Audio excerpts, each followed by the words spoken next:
Hoje, né, no curto prazo, o Brasil precisa entender que há 3 razões substantivas que impedem a gente de crescer. Isso não é recente.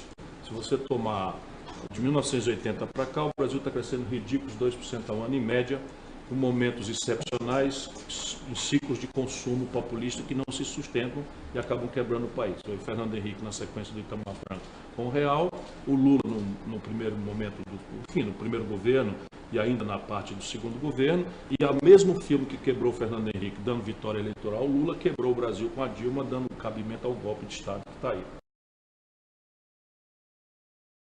São 3 as causas. Primeiro, e eu estou só em ordem de apresentação, não é o que é o mais importante ou menos importante. O setor privado está colapsado no seu passivo. Então, as 300 maiores empresas brasileiras de capital aberto não fizeram caixa, ou seja, não arrecadaram nas suas vendas, no seu faturamento, o suficiente sequer para pagar a dívida vencida no mesmo período.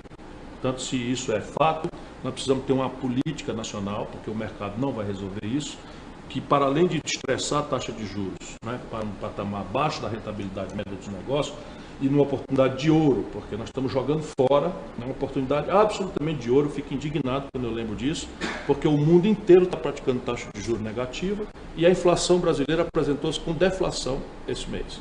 Ou seja, nós temos um momento de ouro em que a taxa de juros podia estar aí no máximo 5%, 6% e já estaria exorbitantemente a mais alta do mundo.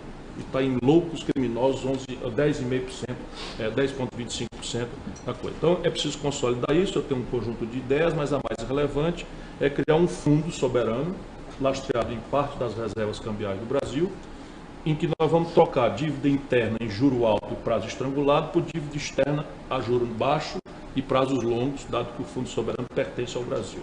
Isso mediante condicionamentos, ou seja, a adesão do mundo empresarial a um programa de investimento e retomada do emprego, que é a minha grande obsessão nesse momento. Vou resumir. A segunda causa é o colapso das finanças públicas. O Brasil não tem esse ano menos de 1,5% orçados para investir, juntando a União, os estados e municípios. É a maior falência da federação. Rio Grande do Sul quebrado, São Paulo quebrado, Rio de Janeiro quebrado, Minas Gerais quebrado, mais 17 estados quebrados no Brasil. E é preciso consolidar isso por alguns caminhos que não são esses, dessa pseudo-austeridade que está aí. Você, por exemplo, no Ceará nós cobramos 8% de tributo sobre heranças, atingindo só as heranças maiores dos ricos. Por isso o Estado do Ceará é o estado mais equilibrado do país. Não é só por isso, é um sintoma de que a gente tem ali uma noção estratégica e eu tenho que dar esses exemplos para dizer que não basta fazer discurso político. E o terceiro problema é um desequilíbrio estrutural nas contas do Brasil com o estrangeiro. Eu tenho chamado a atenção do Brasil para o respeito e para a gratidão que o Brasil tem que ter com o Centro-Oeste e com o agronegócio especificamente. Porque se nós dependêssemos só do padrão de consumo do Brasil, nós estamos apresentando a qualquer modesta taxa de crescimento um buraco de 130 bilhões de dólares na conta dos produtos modernos e industriais. Quem paga essa conta é o Centro-Oeste, com o agronegócio, com a mineração um pouco do outro fora daqui, mas isso aqui dá 90, 100 bilhões de dólares de superávit.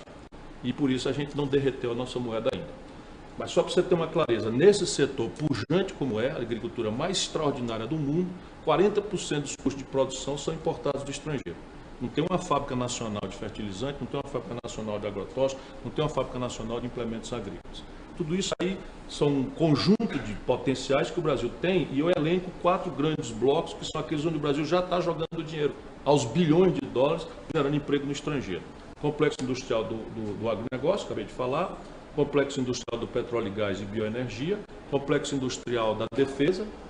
Só para você ter uma ideia, o Brasil faz as suas comunicações militares através de satélite norte-americano, que chega a ser uma piada se não fosse uma tragédia.